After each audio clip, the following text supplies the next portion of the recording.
গো, তাই জন্য তুমি তোমার প্রাক্তনকে নিয়ে পড়ে গেছো।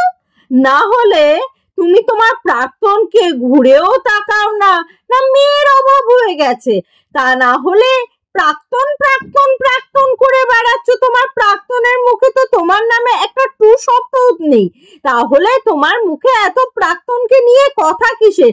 সে তো নিজের জীবনে গ্রো করছে, সে তার নিজের জীবনে এগিয়ে যাচ্ছে। তুমি এখনো কেন তুমি তোমার প্রাক্তনকে নিয়ে পড়ে আছো? যখনই তোমার ভিউজটা টুকুস করে নেমে যাচ্ছে, তখনই তুমি টুকুস করে তোলার জন্য প্রাক্তনকে ছুঁচ দিয়ে একটা করে পিন করে যাচ্ছ। ভালো মানুষ, আমি তো বলবো তোমার প্রাক্তন ভালো মানুষ চিনতে পেরেছিল, না পারুক তার মা বাবা ভালো মানুষ চিনতে পেরেছিল। তা না হলে এরকম একটা ছেলের সাথে যদি বিয়ে দিত, যে ছেলেটা নাকি মেয়েদের মতন, মানে মেয়েরা তো করে ধরো চুগলিবাজিটা একটু বেশি মেয়েরা করে, তো সেক্ষেত্র থেকে তুমি যেভাবে চুগলিবাজি করে যাও সেখানে বিশ্বাস করো কচি দাদা, আর যাই হোক না কেন কোনো মেয়ে তোমার সাথে সুখে শান্তিতে থাকতে পারতো না। আর যে তুমি বলছো না আত্মীয়দের দোষ দিয়ে বেড়াচ্ছ, আত্মীয়দের জন্য এই প্রবলেম হচ্ছে, আত্মীয়দের জন্য আমাদের জীবনটা নষ্ট হয়ে গেছে, আত্মীয় আত্মীয় আত্মীয় করে বেড়াচ্ছ না। আত্মীয়দের জন্য যদি তোমাদের জীবনটা নষ্ট হতো না, তাহলে আর যাই হোক না কেন তোমাদের সম্পর্কটা টিকে থাকতো, কখনোই নষ্ট হতো না। কারণ তোমাদের দুজনার একে অপরের উপরে কখনোই বিশ্বাস ছিল না, কখনোই ভরসা ছিল না।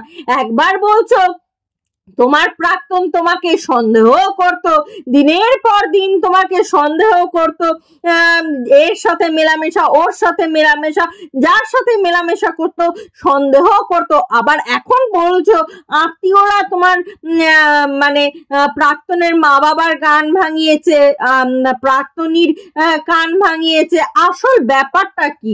আসল ব্যাপারটা হচ্ছে যে তোমার প্রাক্তনকে তোমার সাথে দেখলে তোমার ভিউজ বাড়তো, আর সেই লক্ষ্মী এখন তোমার বাড়ি থেকে বেরিয়ে গেছে বলে তুমি এখন সেই লক্ষ্মীকে কিভাবে ক্যাপচার করা যায় সেই জন্য তার দেওয়া কথাগুলো, তাকে নিয়ে তার রিলেটেড কথাগুলো তাকে পিন করে কিভাবে একটু এগানো যায়, কিভাবে ভিউজটা কমানো যায়, কিভাবে নিজেকে একটু ওপরের দিকে তোলা যায় সেটা করছো। তাহলে বুঝতে পারছো তুমি তোমার এত অহংকার ছিল না যে তুমি নিজে হাতে তাকে কাজ শিখিয়েছো, নিজে হাতে তাকে কাজ শিখিয়েছো। তাহলে কি দরকার তার নাম নিয়ে এখন ভিউজ কামানো? কোনো দরকার নাই তো তার নাম নিয়ে ভিউজ কামানোর। তাহলে তার নাম নিয়ে যখন কচি দাদা ভিউজ কামাচ্ছ, তখন তাকে অন্ততপক্ষে সম্মানটুকু দিতে শেখো, এই সোশ্যাল মিডিয়ায় তাকে সম্মান দিতে শেখো।